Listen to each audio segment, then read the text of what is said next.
Come, spellweavers, reavers, rogues, and men-at-arms, and answer the call of adventure.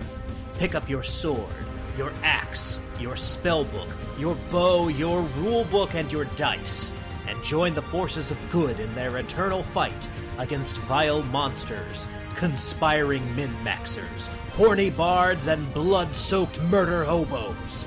Discover the treasure trove of role-playing games here on Rollin Bones. My name is Ryan Howard, and I shall be your guide.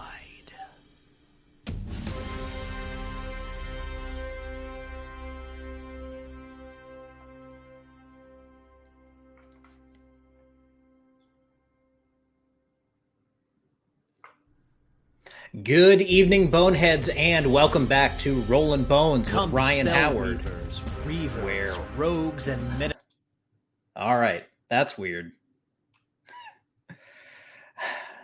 That bodes well. Let's turn that off for future reference.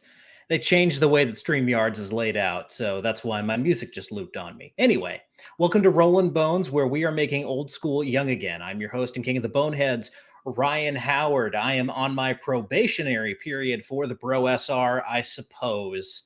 We haven't done the ritual yet, but this is Rollin Bones, and tonight we are going to be talking about stuff I don't want to talk about, but it involves some very good friends of mine, and we're here to put this to bed. We're going to bury it tonight, and I can think of no better guys to have on this show to bury this nonsense than Viktor Gorchev and the Basic Expert, two of the greatest guys in gaming right now. Before we get into that, I want to remind everyone to like, share, and subscribe. Hit that bell icon if you want notifications when Rollin Bones is live. And I want to remind everyone that you can find me on the following social media: Twitter and Instagram. I am at Howard_Ryan Gregg. On YouTube, we are Rollin Bones. Twitch is twitch.tv/RollinBonesRyan. And the newest one is Substack, rollinbones.substack.com. I'll go ahead and bring this one up for you guys so that you can see what we've got going on over on Substack. I just recently did an article on the Old West Braunstein. This is something that I've been thinking about a lot lately, how to do kind of faction play and the grand campaign in an Old West setting. So if that interests you at all, you can find that over on Substack. Also, I do want to remind everyone that I have the TeePublic store. I'm going to go ahead and drop the link here in chat for everyone. And tonight we have a brand new design that I am debuting right here on Rollin Bones in honor of my guests tonight. This phrase comes courtesy of one Crossface, but we now have officially on the Rollin Bones Bonehead Emporium the I Just Want to Grill and Game shirt.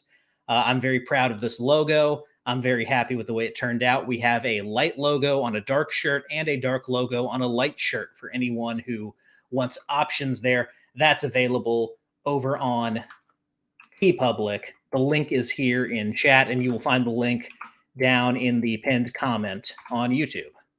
Also dropping a link here in chat to my Substack because I forgot to do that earlier. Anyway, that's enough of my nonsense. Let's go ahead and get to the main event. Ladies and gentlemen, you know these guys. You love them. You can follow them here on Twitter. And just in case anyone has stumbled in here without knowing who we are talking to tonight, I will introduce the Netherlands' #1 sex symbol, the creator of the Modern Adventurer's Guide to Gear and Guns and Modern Necessities. Ladies and gentlemen, Viktor Gorchev. Oi, what is up? Oh, not much. And you know him, you love him. He is your favorite RPG YouTuber. He is fantastic. He is the creator of Cow Punchers and Atomic Punk. He is the Antonio Banderas of role-playing games. Ladies and gentlemen, the Basic Expert. Hola, ¿cómo estás? Yeah. Está bien, ¿y tú? Yeah. Also, you respond in his native language, but not mine. Okay, I see what it is. They didn't teach your native language in my high school. Oh, okay. Well, they should. Maybe they should. Found your country. Absolutely. Maybe if you shared a border with us. Yeah. Anyway, guys, thank you for coming on the show. There's a lot to talk about here. And unfortunately, I feel like I'm partially to blame for this because, John, I don't know if you remember, but the very end of last year, when I had you on to talk about Star Wars, we ended our conversation by talking about what the most brain dead Twitter discourse of 2022 was in the role playing game sphere. And it took about 1 month for about 5 things to just pile on top of whatever the dumbest thing was. I don't even remember what we were talking about on RPG Twitter in 2022. But you guys were kind of all in and around it, really through no fault of your own. So what happened? I don't know, man. I mean, I'll just come out and say it. I think often the hobby is like crabs in the bucket sometimes. Unfortunately, not that I don't want to be overtly negative or anything like that, but you know, that's just the perception that I have. That you start growing a little too fast or doing a little too well, and some people don't like it, so they come after you. So yeah. That seems about right. Also, just a lot of King Nerd syndrome, I think. Yeah. You know, you have the space here. It's like any subculture, and there's people that have made a name for themselves in it, and they're very proud of the name that they've made for themselves in it. And sometimes when that culture starts to expand and bring in new people, and other people start to grow in it too, you know, it can be threatening and scary for people too. And I think that's been part of it as well. So you know, yeah, but it's almost like, where do we start with this? We've all kind of made jokes about where all the nonsense began. I've got it pulled up now. I'll go ahead and share this this meme that John posted on his Twitter. God, this was this was back in June. This was a month ago. So for anyone who doesn't know, this is an artistic rendering of the assassination of Archduke Ferdinand. Beginning of World War I. And really, I do think reaction roles and the whole conversation around whether or not to use reaction roles was the catalyst. But as I said in my tweet response to this, Vic, your conversation about the first level fighter being a veteran was the Balkan crisis of 1913.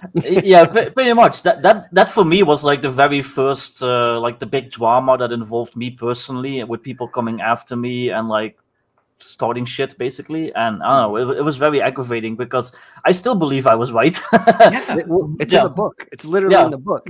Yeah, and in multiple ways too. Not just like in the title. It's like you can infer it from all these rules that are in the book. And yeah, I don't know. Yeah, and people just disagreed and they came after me. But yeah, this first thing, this reaction role drama that really kind of kicked up dust. I think this really kind of shines a light on one aspect, maybe even the most annoying aspect of the drama that comes up in RPG Twitter, and that's people who can't just say, all right, if that's how you want to play the game, that's fine. People who constantly have to push their style of play on other people who are otherwise uninterested, especially when they're wrong about how to play the game. Yeah. I mean, I used to be a little more vitriolic about how to play the game and how I want, but like now I realize at a point, like, I don't care. Like, whatever you do at your table, like, I will tell you if I think it's inefficient or ineffective or less than, in my opinion. I will tell you if you ask me, or if you ask my opinion on it. Like, I will say, I think what you're doing could be better. And then I'll preface it by saying I think what I'm doing could be better too, and I think we could all be improving at our game. But I just don't care as much anymore. But it's crazy because like you'll just sit and talk about like why you like to run your games the way you like to run them. Like I could right now go make a tweet saying, you know, I really like descending AC, and I guarantee you I'm going to get in an argument with someone about descending AC. But just saying, not really being confrontational or anything, but just saying, hey, I think descending AC is really cool. And you're going to have people that are going to start painting you as, a bad guy from WW2 or something of that nature for that opinion on games. And it's absolute insanity. Well, one of Austrian painting enthusiast, if you will. Yeah. Well, one of the things that changed, like it used to be like us versus like the progressive like 5e players, like the Critical Role people, like all that stuff. So there was like a lot of vitriol back and forth. So I'm sure like like you said, John. You were a bit more vitriolic back in the day, but then all of a sudden the battle line shifted and all the attacks started coming from our own sides. And, supposedly our own side. Well, yeah. Supposedly, yes. You're right. Yeah, but you know what I mean. Yeah. And I haven't been in an argument with like some like progressive like like D&D is colonialist like type player in like I don't know like a year. Yeah. All the fights that I've been in have been like OSR people, like people that have bought my books. Like I don't know. It's very strange. Mm-hmm. Yeah, and I mean, something that's funny about this, right at the beginning of the year, I had, and you guys just talked to him on your show, Alexander McCrease, the legend, the man, the myth.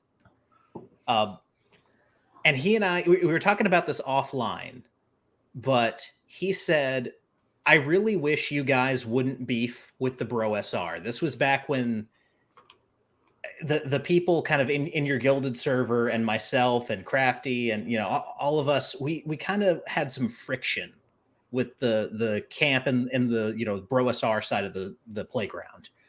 And McCrease told me, he's like, I wish you guys wouldn't go at each other, because I think all of us need to kind of come together on this side and basically just oppose the status quo, the monolith right now of RPGs, which is WotC.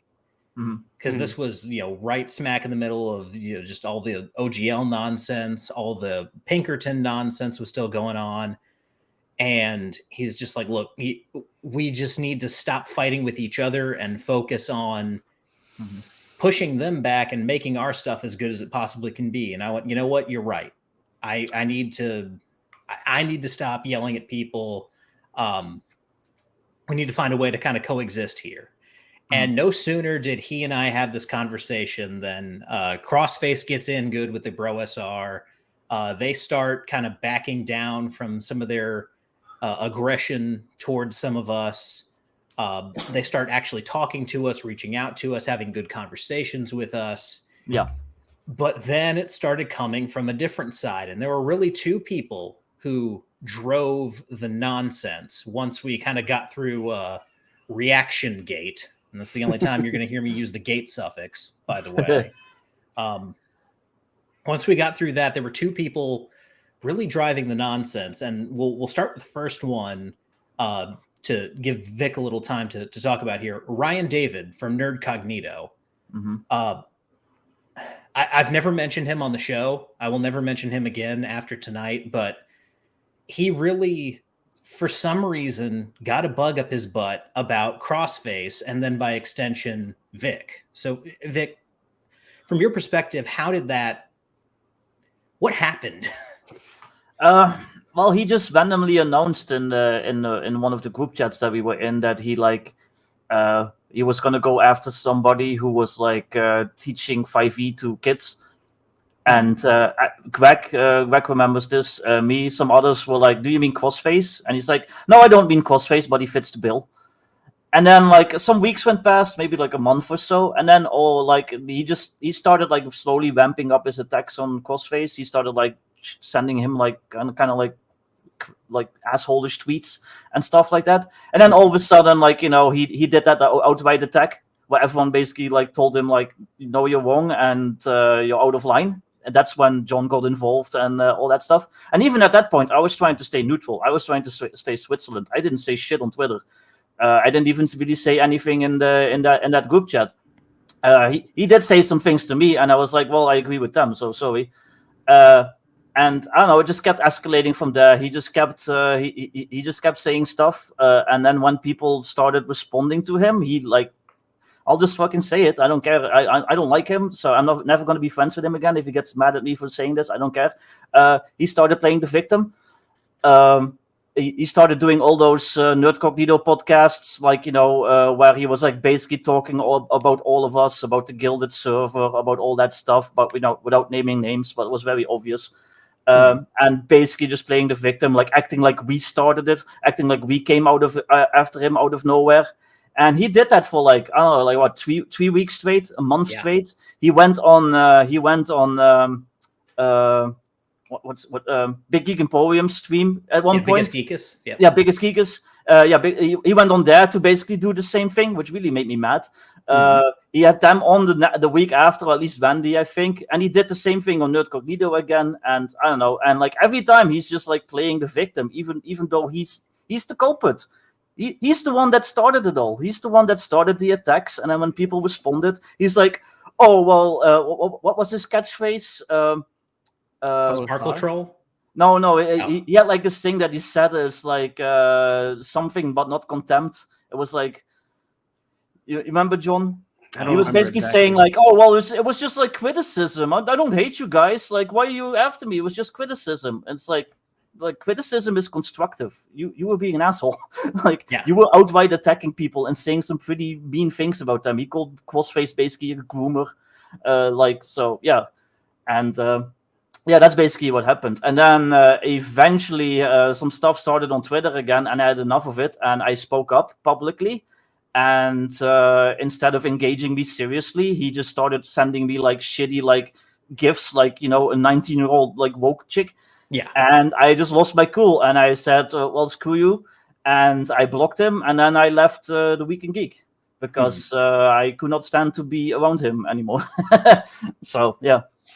Yeah. It's the thing that got me about the whole Ryan David nonsense was, one, the crime that he was trying to accuse Crossface of was, and get this, teaching kids how to play role-playing games. Yeah. Like, that's what we're supposed to be doing. And there's no better guy to do it than Crossface. Mr. Read the rules and understand the rules before. Like, Crossface is the best guy to teach kids how to play role-playing games. He really knows his stuff. Well, he started suddenly putting himself forth as like this protector of the OSR. He started calling people like FOSR, so basically like started calling them posers and stuff. Meanwhile, he doesn't have any pedigree in the OSR himself. Like, he doesn't play OSR games as far as I know. He's like a 4th edition. No, he's a 13th age guy, right? Yeah, which is basically 4th edition. He claims that he plays Greg's game there, but we don't really believe it. But like, he doesn't have any pedigree in the OSR himself, so it's like, okay, like if this was like some like long-standing OSR creator that were coming after us, like we would still like be pissed, but at least there's something there. But like, no, you're a nobody. You're a nobody with a podcast that barely anyone listens to. Yeah. So like, who the hell are you to like tell us that we're posers just because we do stuff that you don't like? So I don't know. Yeah, I'm getting heated again now, so I probably shouldn't. But yeah, Greg from Dueling Dragon Adventures brings up that he was saying people in the OSR making 5e books were SJW groomers, and this is like more than half of the OSR makes content for 5e, because 5e is still the game that everyone plays. Not so much anymore, and not so much moving forward, I think, but for the longest time, you had to do that. Like, Frog God Games, it's about as OSR as you can get. Necromancer Games, even more OSR than Frog God. They make 5e stuff. Yeah. Levi Combs makes 5e stuff. Vic, you make 5e stuff. Greg makes 5e stuff. You have to play in those waters in order to actually make some money in this business. You have to deal with that a little bit. Yeah. And Malachi makes a good point here. Hankrin as well makes stuff for 5e, makes stuff to make 5e palatable in a lot of cases. That's not.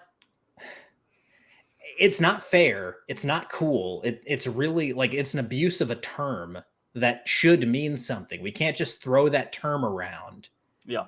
And again, like, why are you going after these people? It's a question. It's a question of tactics. It's also a question of character. But like, what's the end game here, Ryan David? Going after all these people. What do you hope to accomplish? Do you I think get everyone. Oh, sorry. Go ahead, John. I'll say I think his thing is just being this is the danger, and this is something I've learned in dealing with people in this hobby. Is like I'm not woke, but I've tried to really scale my channel back from being this political things because I want anyone to watch my stuff and I want anyone to enjoy the things that I make and talk about. You know, even if we disagree politically, like we should be able to come together on the hobby, you know, and it should be a unifying thing. Yeah. But for him and people like him, you know, Vic has pointed out, he want him and people like him want to be like the quartering, right? Where like, oh, here's another little thing to be outraged about. You know, you scroll through his Twitter feed on both Nerd Cognito and his personal one. Well, I haven't recently because I blocked him, but you know, you listen to his podcast, which I haven't in a long time, but it's just nothing but complaining and no real solutions being offered, right? But as we've talked about, like 5e starting to dwindle down, as you said, Vic, like you haven't had an argument with some like rainbow-haired pronoun and bio weirdo in a really long time. And it, you know, it seems like things in the hobby are kind of starting to settle down, in my opinion, at least from my perspective. Like there's still the crazy people out there that believe crazy things, but it doesn't seem as crazy as it was like a year ago. Yeah. And so targets are diminishing, and with diminishing targets becomes diminishing sources of content if that is what you make all of your content on. Yeah. And I think that's what's happened. So, you know, you run out of targets that are these quote unquote sparkle trolls. I don't really like that term anymore, but you run out of those targets and it's like, well, who do I attack now? Well, oh, look at this guy over here, Crossface. Like he claims to be OSR and he's over here teaching 5e to kids. Like attack him, you know? So, and he's my friend. So it's like, I don't think that's fair. He's one of the most old school in spirit and playing game guys that I know. Yeah. And so that's just not fair to go after him and to call him a you know, grooming kids. Yeah. That's just a step too far. But I think that's what it is. I think it's this idea of not building content around the love of the game, the love of the hobby, but out of anger at those people over there. And you know, that's a short-lived career in my opinion, and it's gonna be doomed to fail. Yeah, you can't build a brand off of negativity. You have to actually bring something to the table. If you continuously harp on, I'm against this, I'm against this, I'm against this, the natural question is, well, then what are you for? And when a lot of these guys who've kind of built up these brands, I mean, you see it in, you know, the fandom menace. Some of them are actually creating stuff, but then you see a lot of them where people are just, you know, it becomes this thing of, okay, you know, nerdrotic. What are you for? What do you want? And a lot of people like that just kind of go silent at that point. They're just like, well, not that. And then just keep going after what they're going after. So those of us who actually want to push something new forward or some kind of evolution in gaming, and I'll go ahead and mention him because he's here, people like Jeffro, who have this idea of where they want gaming to go or what they want to see in games. This is more valuable than people just complaining about the stuff that we all know is cringe. I just wish he was honest about what he was doing. If you're going to be an asshole, at least be honest about being an asshole and be honest what you're doing. Yeah. But he did all this stuff. He called Crossface a groomer. He invented this hashtag to basically call people posers. He did all this stuff. And then when people got mad at him, he's like, huh? What? Why is everyone mad at me? I'm just like an innocent, I'm just giving critique. Like, you know, why is everyone mad at me? Oh, it must be that evil gilded cult. The basic experts are gilded cult where they scheme and plot to take over the OSR and, like, you know, do all this shit that he was claiming. I don't know. But like, no, you're just an asshole. Like, and at least admit it. At least if he had comments, if he had been like, hey guys, I was an asshole, I shouldn't have done that. So we'd all be cool right now. But no. And then, and this is the one that really makes me mad. I mean, the Ryan David stuff definitely made me mad, but this is what kind of made me want to get involved. You guys decided on Natural Ones that you were going to host Jeffro Johnson, the godfather of the Bro SR, and have a conversation with him. You put it out way in advance so people knew what was going to happen, and immediately our second character, our second man of ill repute, decided that he was going to once again run his chicken lips. And this is the RPG Pundit. This is someone I don't talk about on here. And again, after tonight, I will never mention his name again. I have had some animosity for him for a while. A lot of people I know have. But for some reason, when you guys decided to talk to Jeffro on your show, he thought that he would concern troll you about quote unquote anti-Semitism. Mm-hmm. Mm-hmm. That was a good week. I had a lot of fun that week. Yeah, it was great. I loved having my phone notifications explode for about a week and some change. It was a lot. It was great. It was great. Mm-hmm. Yeah, that was crazy. And you know, I run a gaming channel, and it's like I haven't touched on the culture war stuff on my channel in a very long time, very, very long time, because I've realized I didn't want to be like someone that was just there to farm outrage. That's just not me personally. And I had I felt like interesting things to say about the hobby and about how to play games than just like, oh, look at those 5e kids over there being like degenerates. You know, that gets old and people get sick of that. And I wanted to talk about interesting things, and I wanted to talk to interesting people. You know, like we had McCrease on last night, and we've had other people on, and we've talked about interesting subjects on it. And Jeffro is definitely a controversial person. I don't think he'll even deny that, but he has interesting, and him and the Bro SR and the other bros have interesting ideas on how to run games.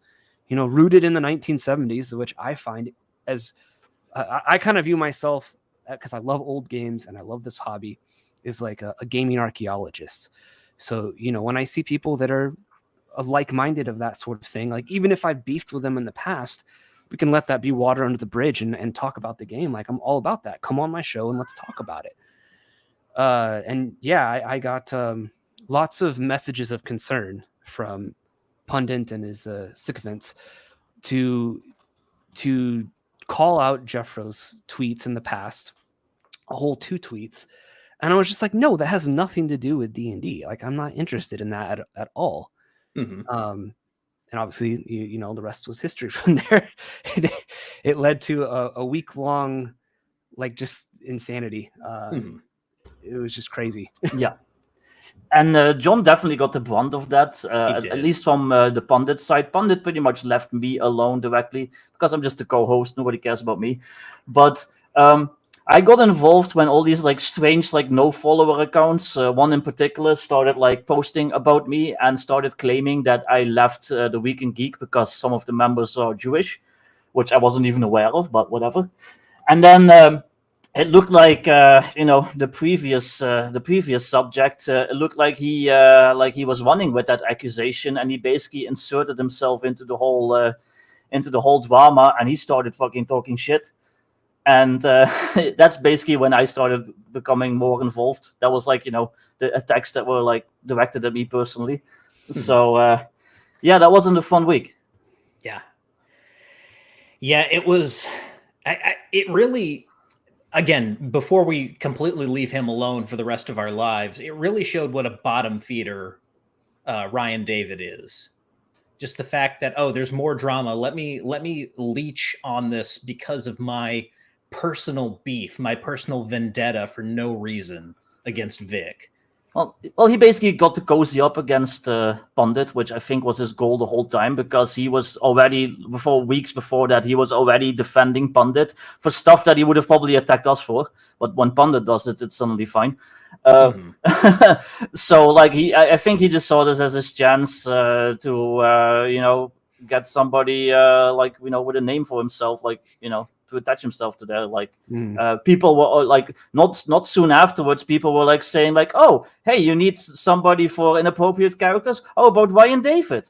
Like, shit like that. So, but, whatever, more power to him. I wish him luck. Hey, good luck with your good luck with Nurcognito. Good luck with your all your outrage farming, and just leave me alone. I think what annoyed me the whole situation too is like, when I called Pundit on it a little bit, and what hurt was like Pundit was someone that I looked up to, for a long time. Even though my views on the games are starting to drift away from his, I admired his hustle and his ability to put product out there and be a creator and make stuff. Like he was definitely within this small section of the hobby a known quantity and someone that you could you could look to as a guideline maybe. I don't really necessarily feel that way anymore, obviously, but what bothered me though was him saying like, I'm not trying to cancel you, and he went on the Nerd Cognito podcast and saying he was trying to protect my channel, and it was like, from what? Like, I don't understand. Like, you harassed me for a week. You called me you essentially called me Goebbels, like you said I was like a Nazi propaganda minister, and you're saying you're not trying to cancel me. It was to protect me. Like, this feels like really weird protection, man. Like, it's super weird. And so, that was definitely kind of like eye rolling. And it was at that point when it was before he called me the Nazi propaganda minister, is when I blocked him. I was done with it. And when I blocked him, that seemed to like make him completely incensed. Like he was livid at that point. And it's just like, I don't want to hear it anymore. You've been exploding my phone for over a week. The stream goes and it happens, and we have a lovely conversation with Jeffro about games that people found very interesting and insightful. And it was, I run a show about games and how to run games. Like, God forbid that I talk about games on the show where we talk about games. I don't run this culture war outrage thing. I don't do this inappropriate characters thing. I don't do like Pundit where every video every week is, oh, well, Watsy's doing this and the SJWs are doing this. Like, I don't really care about them anymore. They don't matter. Right. And I don't know. It was so that just annoyed me, this sort of gaslighting, like, well, I'm just trying to protect your channel. I was just trying to protect you. And I was just like, the eye roll block, like, I'm done with you. Like, I there's nothing of value that you can offer me at this point, Right. Well, like you said, protect from who? Nobody from the other side came after us ever. They never even paid attention when the actual drama was at its height. Like, he could have just left it alone. It would have just been like yet another natural one stream. People would have forgotten about it 3 days later, and that was it. So yeah, and like I said, it was a great stream. We talked about games. Like, nothing controversial came up in the stream. It was amazing, and it was this two-front thing where it was like, I don't know what Pundit was afraid of, but whatever he was afraid of didn't happen, and life has gone on. The hobby still exists. Drive-through RPG is still there. People can still go buy old school games and books. We're still running old school games. Like, it's still here. It didn't melt down. It didn't implode. It's fine. Everything's fine. So it's elf game. It's not that serious. Yeah. Yeah, exactly. Yep.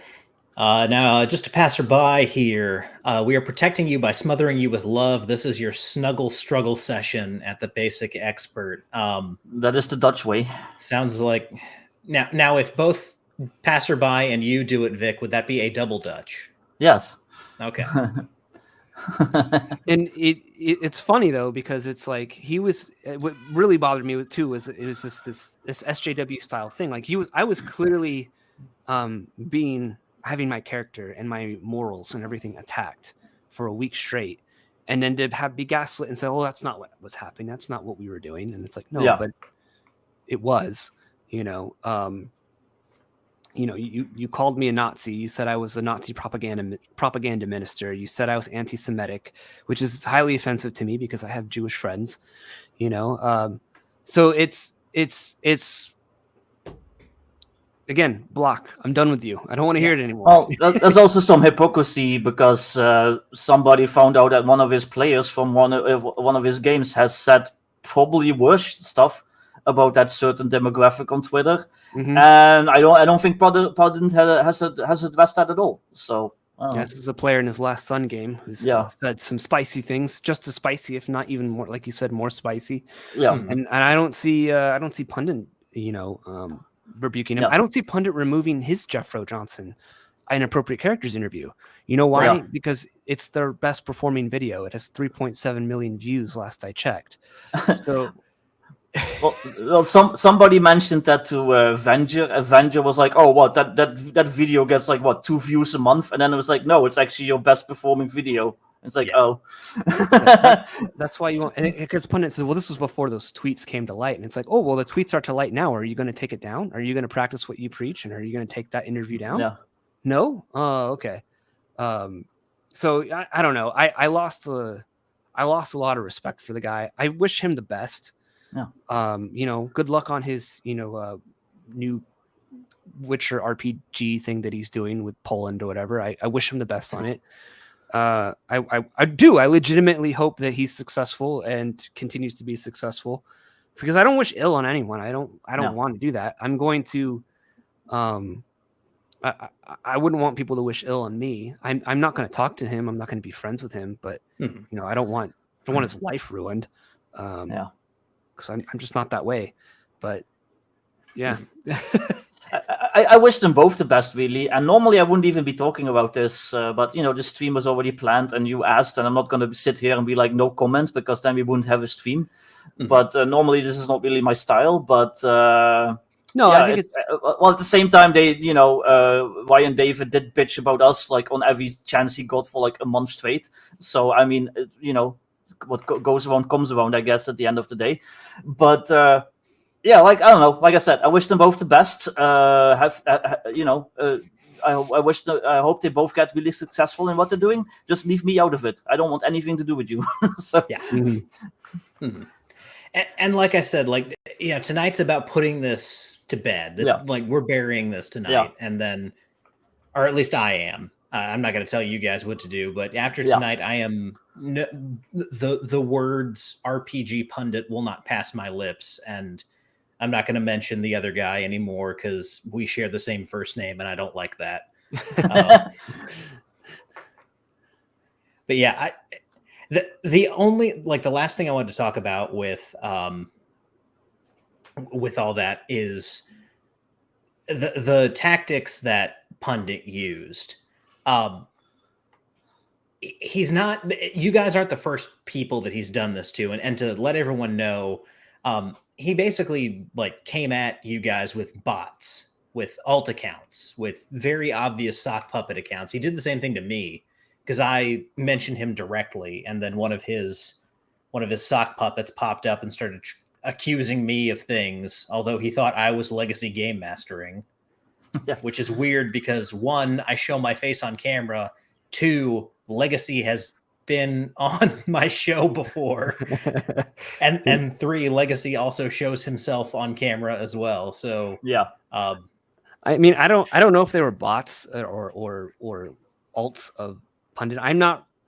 I kind of flip-flop back and forth because I don't want to assume the absolute worst in people, but at the same time, it's it is rather peculiar when you beef with him and all of a sudden these low follower accounts that have nothing to do with TTRPGs all of a sudden are calling you Nazis and stuff like that and attacking you, and they have no followers, and some of them all they do is retweet Pundit. It definitely doesn't look good. If it's not him, And- then it's yeah. someone close to him. And they all have like this really in-depth knowledge of like what's going on. They have like names based on old Shakespeare plays, like, you know, stuff like that. So I'm not gonna say that the sock puppets, but I don't know. Like you said, it does smell a little. Mm-hmm. Yeah, like I can't deny that the harassment that from like random accounts and you know, random messages and DMs and stuff like that I get that was just bizarre. So yeah, I don't know. It was definitely odd timing. I'll say that. So But yeah, and then he claimed like, no, it's not me. It was like, well, okay, but then tell your followers to leave us the hell alone. Yeah. Like, make a statement. It's like, hey guys, don't do this shit. You're making me look bad. But I don't know. And the other thing that kind of makes me suspicious is the same thing happened to our friend Poncho Goblin a couple months ago when he kind of went at Pundit about something and basically got the same treatment. And Poncho's not like a public figure. I mean, he's been on Vic's stream, but Poncho doesn't go at people. Poncho's not stirring the pot very often. He's just, again, he's another guy that likes to game. Yeah. And yeah, I don't know. I definitely with all this, I realize that, you know, I'll pray for Pundit. Like legitimately, I'll pray for him because I believe in that, and that works. But he definitely has like some ego issues and some social issues that he needs to work through because he can't seem to distinguish friend from foe, and his sense of like how hot shot he is, I think, is a little too high. You know, for what he does and what he is. I mean, he's earned something. You know, he does have good selling books, but I don't know, when he went after Kelsey, for instance, of Shadow Dark, like she didn't know who he was, Right? Yeah. And she's like, "Who are you? I'm sorry. If I offended you, I don't know who you are." So, you know, it just doesn't look good. And it sucks because there was a point when I really liked him and I really you know, in a lot of ways looked up to him as someone who had been there, done that in this hobby. And you know, it's crazy when you see the mask off moment with people that you looked up to. So yeah, I like both of them that we've talked about. I considered you know, the other YN event, and then yeah. I don't know. But yeah, I mean, again, that it's unpleasantness all around. I'm done with it. And well, again, it's this is a game of make believe. We do this for fun. Yeah. We're not saving the world here. I'm sorry. I don't. I don't know. That's like this SJW, like J. Scott Garibay level thing of like D&D is going to change the world. Like, I'm sorry, it's not. It's a hobby. We do it as like a pastime, like baseball or soccer or board games or something like that. You know, it's done for fun. Yeah. And so like this idea that like you need to call out every little thing, and that this, I think it just comes from being neck deep in the culture war for years upon years. You start to like lose touch with reality, I think, a little bit. So yeah, which is why I dipped out of that. Like I've only, even from the very beginning of my channel, I've been very selective in picking my battles. You know, like, oh, let's talk about orcs, you know, and the people accusing those of us that have evil orcs as being racists. Okay, I will defend that point. Let's talk about safety tools, or let's talk about the last video I did was like Leyline Press, you know, which for me transcended the culture war thing because they're trying to ruin a freelancer's career. So for me, that was like, it wasn't even really about the cult. That was like secondary to, you know, respect freelancers. And so like I've been really selective in choosing my battles, and you know, in between that, for months in between videos, it's all been about gaming. And you know, that I think that's where the steady growth has been. Like my channel's grown a lot, you know, 3,500 subscribers on my channel right now, which I never would have thought. Like, it's still small fry, but like I never would have thought, for being a dummy just talking about make-believe game. Yeah. But that's all it is. It can't take it too seriously. Yeah, which people do for some reason, and like every little thing turns into like 3 weeks of arguing, and it's so very tiring. tiresome. And yeah, like not only have we kind of taken a step back from the whole culture war thing, but we've also taken a step back just from like the OSR in like the OSR. Like we're at the point where we're like, I don't really consider myself OSR anymore. You can keep that label if you're gonna like throw around shit like, oh, you're posers if you don't do it the way I specifically think you should do it. Then you can keep it. I don't want to be associated with that. I never really considered myself truly OSR to begin with because, I write for 5e. I'm working on my 2D8 system. I want to work on all sorts of stuff. Maybe next year I'll write a Savage Worlds book. Who knows? Maybe the year after that I'll do like a Twistat clone. Who the hell knows? So like I don't want to be beholden to like this weird like this cultural and like design philosophy that seems to be around the OSR. So. Mm-hmm. Yeah, like Cowpunchers isn't OSR. Atomic Punk is, while old school feeling, is very different. So I offer conversion rules for going like from my weapon versus armor attack matrix versus AC. I give a conversion table for that in Atomic Punk, but my interests are kind of all over the place. Like I like a lot of new games. I like a lot of old games.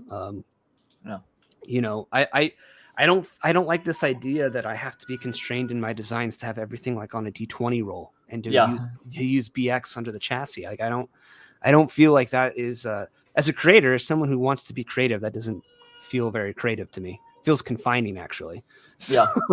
Well, Greg Gillespie. He says the OSR is where it's at. Well, it used to be, but it's certainly taken some hits. And nobody can really agree on what the true philosophy is anyway. And everyone is like, has their one true way. And I just don't want to deal with that. Yeah, I mean, I'm not opposed to the term. You can call me OSR, but like, from my personal definition of myself, at this point, I'm just sort of like, I'm a gamer. I'm a hobbyist because I like new games. I'll play Call of Cthulhu 7th edition. I have that. I'll play Castles and Crusades, which the Schmaltz are like, that's not OSR. But I'll also play Advanced Dungeons and Dragons 1st edition. I think it's a fantastic game. It's like one of the best versions of D&D there is. And I'll play Classic Traveler from 1977.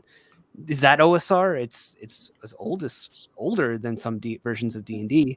That are considered OSR, but it's a 2D6 system. So, I don't really care. I think labels are kind of lame and they lead to this sort of like identity crisis thing in a lot of ways.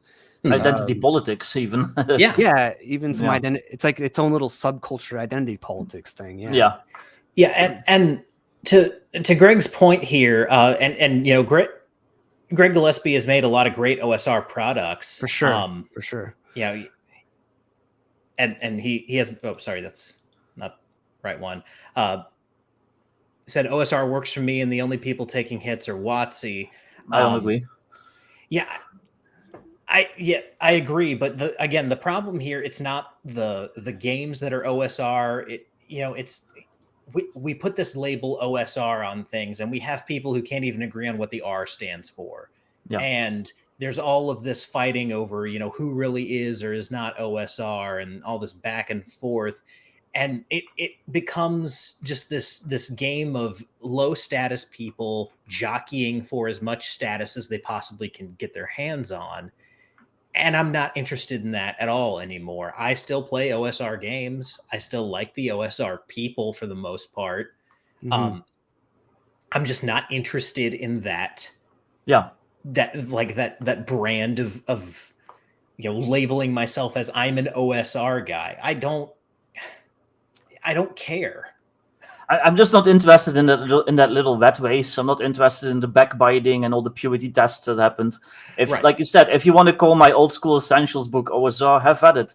And I have nothing against anyone else who wants to use the OSR label or whatever. But I just don't really identify myself. I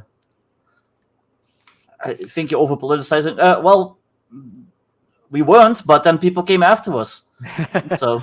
it was being verbally accused of heinous things for a week straight by luminaries in the OSR was sort of you have to understand it. For someone like me, that would be a big turnoff to be like, is this something I want to be a part of? If this is how they're going to treat me, if this is how they're going to talk to me, for quote unquote going off script and doing what I want, I don't know if I want to be a part of that necessarily, or be identified as a part of that.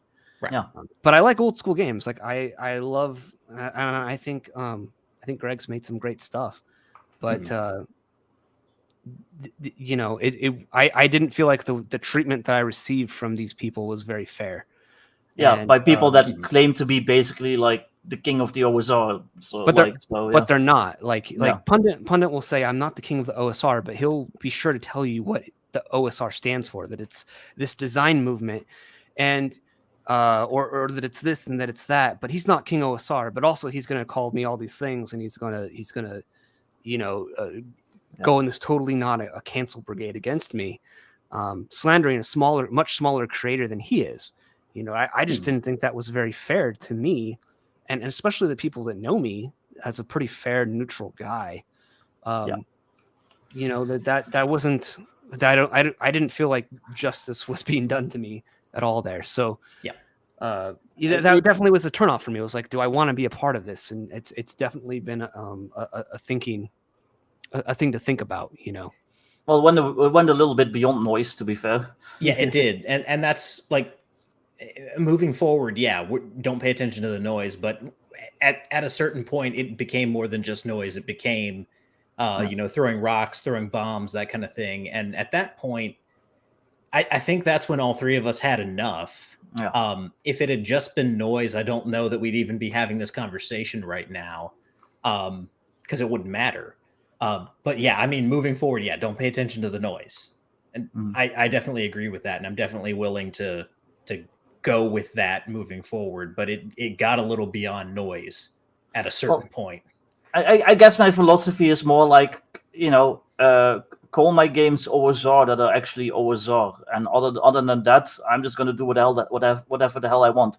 And I guess like I'll make OSR stuff. Like I'll probably be making and playing OSR stuff, but I'm also going to dip my toes into other things too. I'm also going to play other games.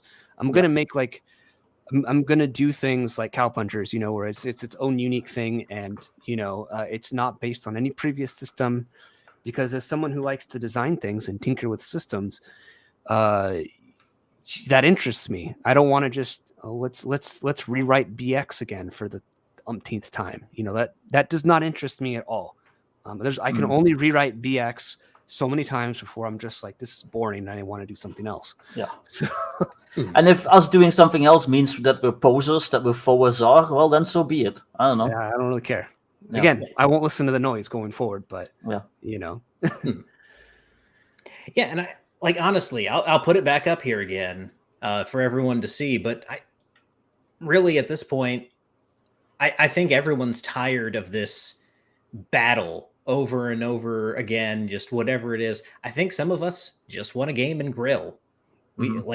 That's all there is to it. All we want is just to play the games that we want to play and not have everything be an argument. And that's the way we're going to get out of this, because everyone's tired of this stupid culture war. It's been going on for a decade now, and it needs to be over. We need to move past it, and we need to move into what's going to be entertaining and fun moving forward. So escapism. Escapism. That's we don't play these games to wallow in the miseries of everyday existence. We play these games to get away from them for a little bit. Yeah. Also, as far as like a kind of like a subculture goes, like the OSR is like kind of unique. You don't really hear there's not really anything comparable for like other systems for the most part. You don't hear about like this big group of like hardcore like Shadowrun people who only play like Shadowrun first and second edition, and they make like supplement swords and like retro clones or whatever, and they call themselves like the Shadowkin or something. Like I don't know, like like the OSR is like pretty unique. So I don't know. And I'm just, I don't know, I don't like labels for the most part. So yeah. It's like you said, I like your shirt. Like I just want a grilling game. I'm here to have a good time. Like, again, this is a hobby. I do it for fun. I run games for my friends because it's fun. And on my show, I want to talk to interesting people that have interesting perspectives on how to run the game. And Jeffro was one of those guys that had like interesting ideas that I wanted to talk about.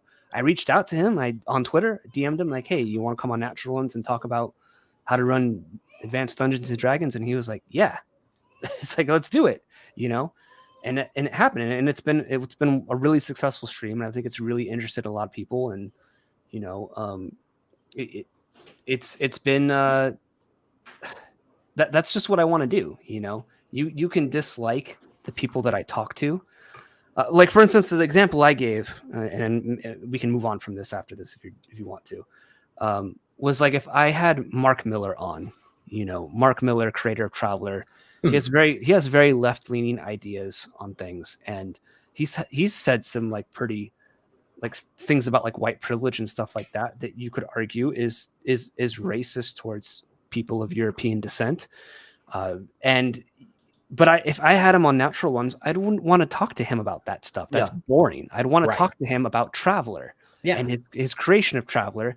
And if I was going to call him on something, it'd probably be like on dude, what the heck were you thinking with T5? You know? It would be that. So, that's what it would be about, and if it was someone who was overtly political, I probably wouldn't talk to them in the first place because I don't want to talk about that stuff. So, well, we would have had Pundit on too. He was more than welcome to come on Natural Ones sometime. I think we actually were planning on it, and then we would probably have Grim Jim on.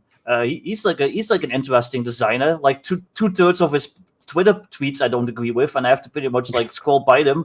But like as far as like gaming and stuff goes, he's like good to talk to. So like who cares?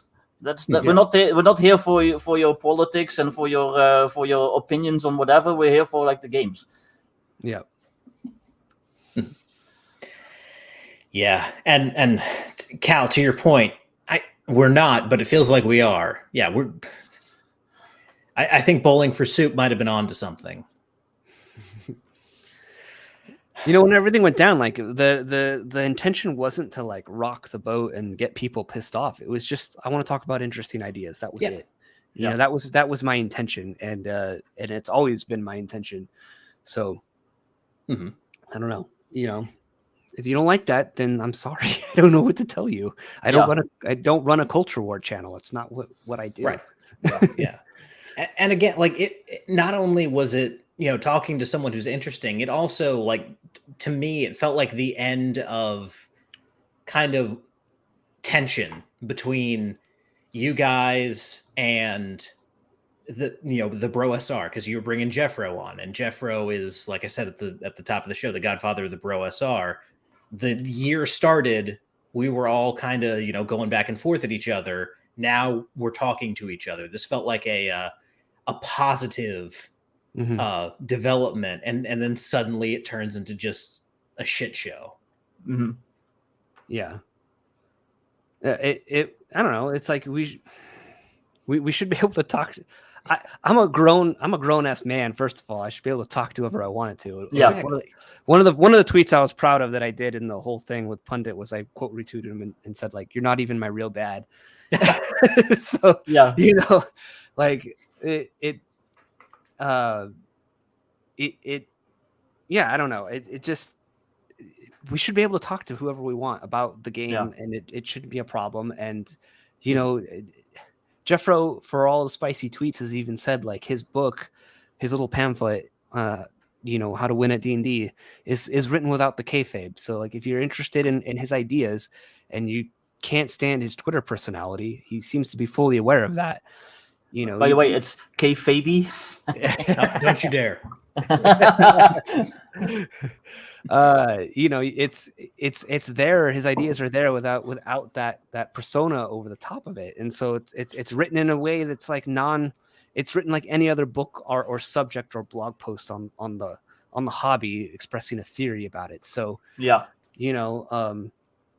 take the ideas and run with it. Like, if you don't have to like the guy, you can still take his ideas, or the bro. You don't have to like the bros, but you can still take their ideas. I don't think they'll mind. You can also leave their ideas. Nobody's forcing you. Yeah, nobody's forcing you to adopt bros or ideas. But there's nothing wrong with listening. You guys are teaming up on me now. Yeah. But yeah, like I want to try and be cool with as many people in the hobby as I can be. And I realized in this it was interesting. The lines were redrawn as to like who you can be cool with and who you are capable of being cool with. And they were radically different than I would have expected them to be. Yeah. But I still believe in that goal of like, I want to, if you are different from me, but you want to talk about the game and we can find common ground on it. Like, I want to talk to you. That's fine. We can even be friends. That's okay. So yeah. And honestly, where the new lines have been drawn, I am perfectly satisfied with that. Because to me, it seems like the lines are, do you care about the game? Do you care about talking about the game? Or do you care about all of this other extra stuff that has nothing to do with the elf game? So, if that's where we're going to draw the lines, I will firmly plant my flag on the side of, I just want to talk about role-playing games. Yeah. It turns out there were like a bunch of people that were only really there just for all the drama, for all the culture war stuff, to like dunk on the sparkle trolls and stuff like that. And I don't know. I engaged in some of that myself. I won't lie. Of course, because it's fun. But eventually I got bored with it, and I just wanted to talk about the games that I'm running and that I'm writing and that I'm interested in. And some people just really I don't know, they're incapable of leaving that stuff behind, I guess. Yeah. That's like I said at the beginning, that well of content is drying up and they're panicking, I think. So yeah. What is there to talk about if I can't talk about like activists in the hobby? I guess I'll become the activists in the hobby and start accusing people of everything and engage in cancel culture brigades against people for talking to people that I don't like. So. Yeah. Oh, God. Man. Also, I want to point out real quick, Toastubber pointed it out to me. My wire like perfectly lines up with that line down there. Oh, nice. Funny. I love it. That's great. Yeah. Yeah. Ryan, this is a spicy stream. I could have gotten spicier. I did a couple. I did like 3 weeks ago, but yeah. I really haven't talked about it. While all this was going on, I was really trying to move past it all, and I was being attacked online, and here I was releasing videos about the One Ring Second Edition. I could have made a video being like, I'm attacked, and this is what's happening on drama on Twitter, but like I don't give a shit about that. So like, here's a video on the One Ring Second Edition on how to make a character, or on the basic mechanics of the game, and I'm going to move on. Like, life is normal because it is, and it's Twitter and it's not real. Yeah. And you did do some tweets, and that's like that's your right. And then people were acting like your tweets were like the ones that were like stirring the pot. It's like they were such like we're like in the middle of like being canceled right now, and you're mad about my tweets responding to it. Come on. Yeah, you're mad at me defending myself. Yeah, okay, you can go away now. Yeah. Your opinion is worthless. Bye-bye. Yeah. Exactly. Yeah. Now, Ryan Heffelfinger, I will say, even though things have gotten a little on the spicy side tonight, you'll be on in 2 weeks, and if you do anything to get my stream nuked, I will come after you. You guys going to talk about Crabman and slug people?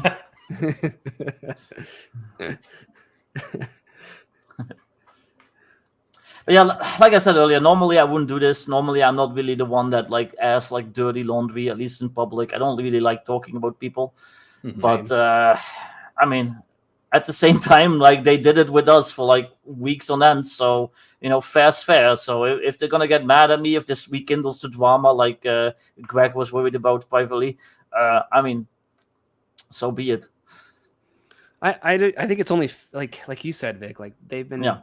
They were for weeks and months. They were making podcasts and videos, and also just tweeting at me specifically for like a whole week. I don't know if Jeffro's in the chat still, but I seriously felt like I took more heat for his tweets than he did for his tweets. It was ridiculous. Yeah. it's like I didn't even say these things. Why are you attacking me? Like this idea that this is, I guess, this is one of the last things I'll say on it, I guess, is this idea that that talking to someone means that you must endorse all of their ideas, which is what it seemed like was being implied. Is ridiculous. Like, I'm sure Jeffro and I would disagree on a number of things as well, but we should be able to come together and talk civilly about it, mostly face to face. And the hobby's better for it if that happens. And just labeling people bad guys from World War II, like some weird horn-rimmed glasses, rainbow-haired pronoun in the bio person, is not helpful to the hobby, and it's definitely not good for our quote side of the hobby. Because I don't know, that's just not beneficial to anyone involved. Yeah. And like I don't think like for Pundit, like I sort of feel bad because like his image, I do think, and it wasn't my intention, but I think his image through all this was a little hurt with all of this here. You know, I think it already was with the whole Shadow Dog thing, and then this I think worsened it. And you know, I can't help but feel a little bad about that still, even though I was the one attacked, because it was sort of like, and he did it to himself ultimately. But you know, it's still like, I don't know. I want to try and be as gracious to people as I possibly can. You know, I'm trying. This year, I tried to make an effort to like, John, don't be an asshole. Stop being an asshole. And so I've just taken this as an opportunity to try not be an asshole. And Jeffro actually makes a good point here. Very few people kind of go at Jeffro directly through the Bro SR because a lot of the conflict that we had with that Bro SR side, it was mostly with like some of the other people in it. This, like getting in arguments with B-dubs and Gelatinous Rube and folks like that. And yeah, Jeffro's right. They are savages. Yeah. But once you realize Twitter's not real, you just go like, oh, okay, whatever. Yeah. It's not real. But at the same time, like even when I was like arguing with Bro SR guys back in like 2020 or 2021, I don't remember, 2022 last year. It was like, whatever. There were other Bro SR guys that were still following me. They were still interacting with me. They were still like, they were buying Cow Punchers and Atomic Punk and complimenting me on it. So that was when I realized, like, wait a minute, I think Pundit is wrong about these guys. They're not a monolith. They're not like, they're not a cult as he calls it. It's not this like unified front. It's just a bunch of dudes that like playing with one time and Advanced Dungeons and Dragons. You know, like it's not this this crazy monolithic thing, you know. And so that was when I was after beefing with some of them, but then other ones were still cool with me. Some of them prominent ones, it was sort of like, oh, okay, this isn't like this total unified thing. I think Pundit is wrong about this, and I think a lot of the people criticizing them are too blinded by their worship of Rule Zero to see past this. So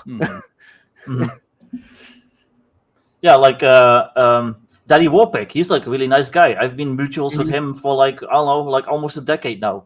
Yeah, he's super nice, generous guy. Yeah, there's this Boazar guy who he played my bank job adventure, that free 5e adventure that I did, and he did like a whole play report on it, and it was like awesome. So like, and you know, at the same time, there's some Boazar people that I've fought with. There's some that have me blocks, but you know, whatever. Yeah, but again, at the end of the day, even if we're arguing about the game. And yeah, we can have our spirited arguments about the game, and you know, that's healthy. It's good to have. even learned something. disagreements on the game and discuss them, even if we do get a little heated, even if we do get a little spirited. This is all part of being in a hobby. Not everyone agrees with each other, and so we're going to disagree. And as long as we're all able to shake hands at the end of the day, or even agree to disagree and leave each other alone, that's the only way that we're going to, have a healthy hobby for, that's going to grow. Because, otherwise people are just going to see knife fights constantly and not want to be involved. I'm just doing my thing on Twitter, especially. I'm just doing my thing. I'm talking about the games I'm working on. I'm retweeting people that I think are making cool stuff. I make the occasional like shit post and joke, but it's just like good fun. And that's it. And I've actually had people message me that they like really appreciate it. They appreciated that I even kept my cool. Well, publicly I kept my cool doing all the drama and stuff. So yeah. Like, I think that is the way forward. Yeah, I mean, I was really surprised when I had people messaging me too, being like, even in the midst of it, like, dude, are you okay? Like, are you? Yeah. You've been through the ringer for like a week, getting like laid in too hard by these guys. They're really going at you. Are you good? And I'm like, oh, I'm fine. Twitter's not real. It's annoying, but I would that meant a lot to me though, that people were like, there's cool people out there still within the hobby, even within the OSR. Despite being soured on that term a little bit, that are reasonable and rational people, and empathetic people. Absolutely. And speaking of the games that you guys are making, you have some great products out there. I've got stuff from both of you. So just so anyone out there who isn't aware knows where to get some of these things, I will go ahead and share some links and share some screen here. We'll start with John's stuff here at thebasicexpert.com. This is where you can get stuff like Cowpunchers Reloaded, Atomic Punk 2160, Blue Dungeon Generator, and Geomorphs, Cowpunchers Lone Star, and so much more all down here. And honestly, like, I just got Cowpunchers. I've been wanting to get it for a while. I just got it this week. It's a great game. Thank you. I'm excited to dig into it more, and honestly, like I mentioned at the top of the show, if I could get like some kind of old Wes Braunstein together using Cowpunchers, that would be a lot of fun for me. You know what you'll have to call it, though? You have to call it the Bronsenstein. That's right. Yep. Well, the original one was Brownstone. During after David Wesley ran his original Braunstein game, they did do a Western one, and it was Brownstone. And I've always wondered if that led to Boot Hill. If that was kind of a pro-generator game to Boot Hill, I guess. But by the way, it's Stein, not Steen. I hate that shit. It's Stein. Braunstein. Werner von Braunstein. I'm sorry, I'm from the South. Yeah. I hate that stuff, that whole Steen stuff, and people even like spell it as Steen. It's like, no, it's Stein. It's German for stone, and it's Stein.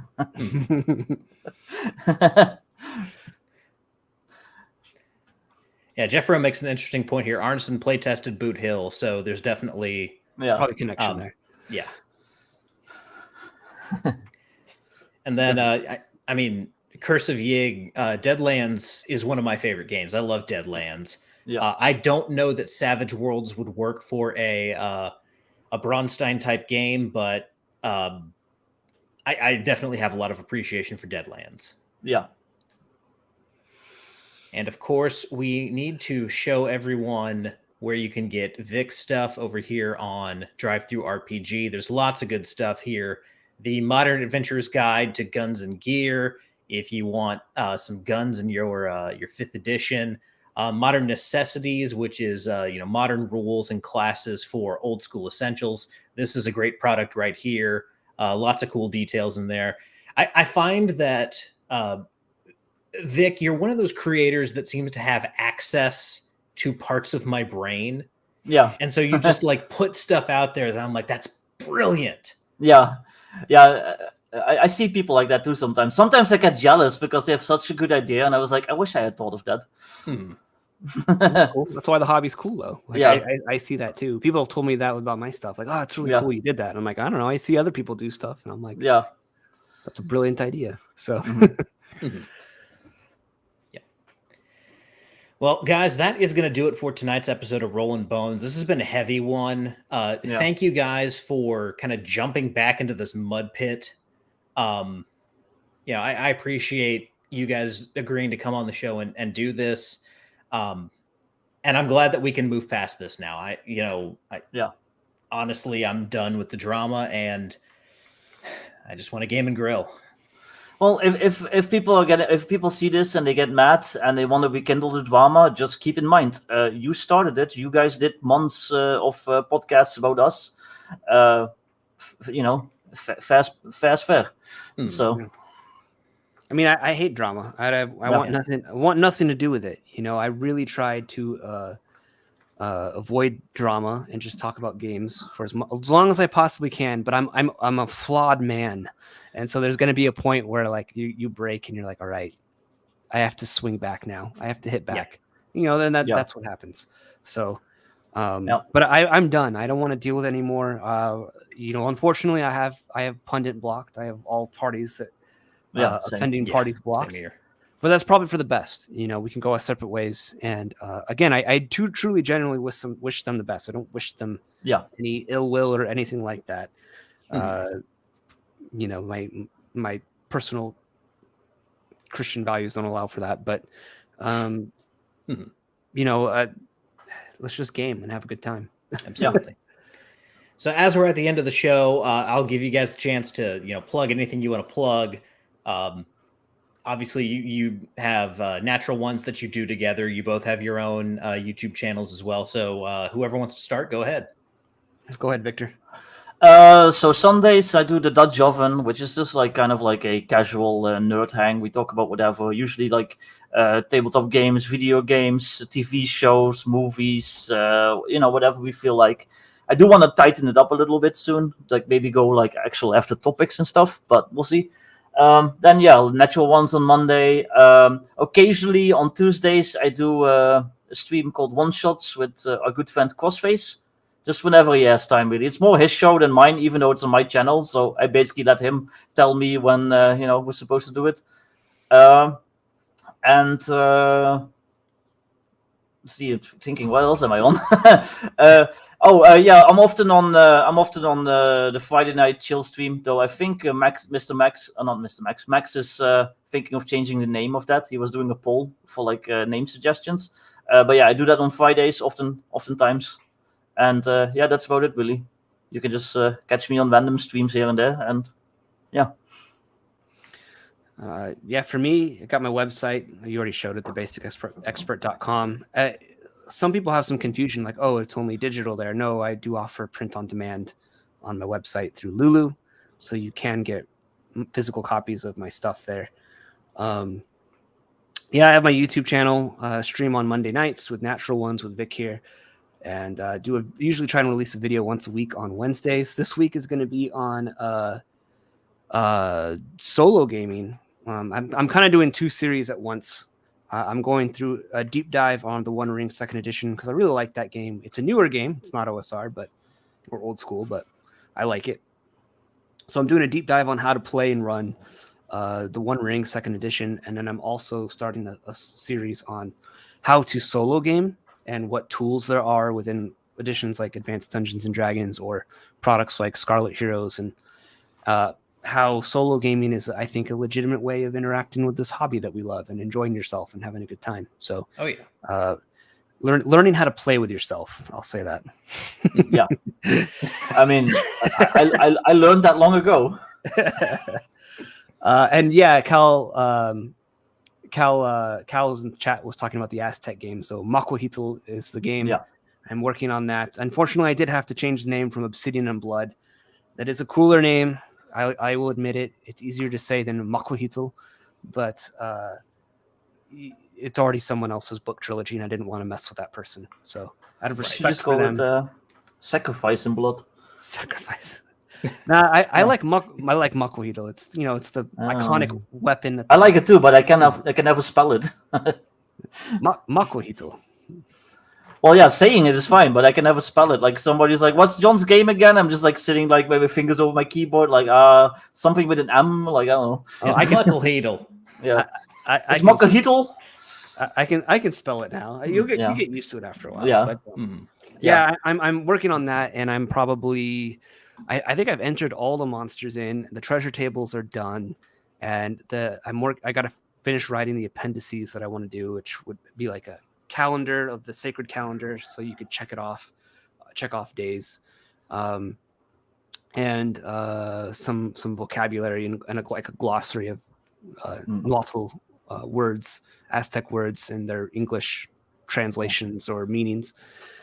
And then I got to illustrate a lot of stuff with it too. But I'm hoping to do a Kickstarter soon, and I'm looking for a good book printer. So I guess if anyone knows, if you have experience with this kind of stuff, and you're out there and you know of a good quality book printer, like I want it to be nice. I want Mokahitl to be nice. I want like the ribbon in the book. I want like a nice embossed cover, like gold or like a shiny foil inlaid cover and all that kind of stuff. I want it to be like to be blinged out kind of book. Oh yeah. So if you know of a printer that is good and that you would recommend, like hit me up and let me know. I want to start pricing things out because I'm going to do a Kickstarter. So nice. We'll see how it goes. Well, I forgot to talk about games, so I'll do that real quick. I also have some irons in the fire when it comes to games. I'm still working on my sci-fi and cyberpunk rules for Old School Essentials. That book is going to be called Cutting Edge. I hopefully plan to Kickstarter that at some point, also together with a Weird West / steampunk supplement at some point. We'll see. Mm-hmm. I'm also working on Rivets and Rockets, which is my like 1950s pulpy space opera game using John's atomic 2D10 system. Really looking forward to getting that done. I'm having lots of fun with that. And I'm also still just poking away at my custom 2D8 system, which is kind of like going to be like a more cinematic, like it's kind of like Savage Worlds light almost. It's kind of like meant for like stuff like, playing like a John Wick type game or like the Bourne Identity or like, stuff like that. So yeah, keep an eye on all that stuff. And then also, if you are interested in like random adventures and whatnot, you can subscribe to my Subscribe store, The Squine Dutchman. Just look it up. Yeah, absolutely. All right, well, that is going to do it for Rollin Bones tonight. Next week, we are firmly moving on into the realm of just talking about games because we are going to have one of my favorite artists besides present company in independent gaming right now, and that is the wonky Keelan Halverson will be on Rollin Bones. He and I got to talk to each other a lot at North Texas. His art is in a whole bunch of different books. If you've got anything from Planet X, he's got some art in there. If you've got anything from Pace Setter, his art's in there. He really does some great work. So next week, we'll be talking to the wonky Keelan Halverson. I'm looking forward to it, and I hope you guys will enjoy it. And remember, whether you rolled a 1 or a 20, I'm so glad that you rolled your bones with me, Ryan Howard, and I will see you guys next time. Dag.